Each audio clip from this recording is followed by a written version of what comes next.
ആ അസ്സലാമലൈക്കും മോളെ.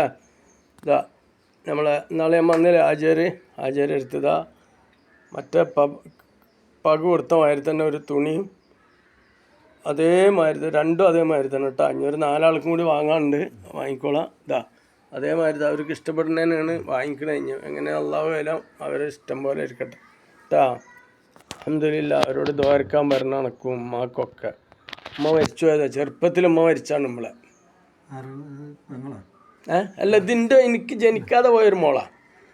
ആ, അവള് ചെറുപ്പത്തിൽ ഉമ്മ മരിച്ചാണ്.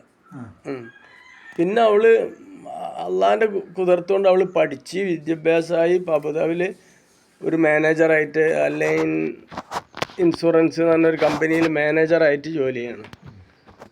ഇവർ തിരുവനന്തപുരത്താണ്. ഞാൻ ഗൾഫിൽ നിന്ന് പരിചയപ്പെട്ട മോളാണ്. പിന്നെ എൻ്റെ മക്കളെക്കാട്ടി സ്നേഹവും സന്തോഷവും സ്നേഹമൊക്കെ എനിക്ക് തരുന്നതും ഞാൻ ഇവർക്ക് കൊടുക്കണം ഞാനാ. അവൻ്റെ മോളാണിത്. അപ്പം ഷെമി എന്നാണ് പേര്. ഇവിടെ ഉമ്മാൻ്റെ പേര് ലൈല എന്നാണ്. ഉമ്മ മരിച്ചിക്കണ്. അപ്പം ഉമ്മാനെ ശരിക്ക് കണ്ണ് കാണിച്ച് കാണാൻ പറ്റാത്തൊരു മോളാണ്. എന്നാലും അവൾ പിടിച്ച് ഇപ്പോൾ അവൾക്ക് 3 ആൺകുട്ടികളാണ്. അൽഹംദുലില്ലാ, കുഴപ്പമൊന്നുമില്ല. അവരൊക്കെ പഠിച്ചുകൊണ്ടിരിക്കുന്നു. ഒരാൾ ഡോക്ടറേറ്റിന് പഠിച്ച് ഇൻഷാ അല്ലാഹ് പാസ്സായി വരും. ഇൻഷാ അല്ലാഹ് പാസ്സായിക്കണം കേട്ടോ. അപ്പോൾ അവർക്കൊക്കെ വേണ്ടി നിങ്ങൾ പ്രാർത്ഥിക്കുക. അൽഹംദുലില്ലാ.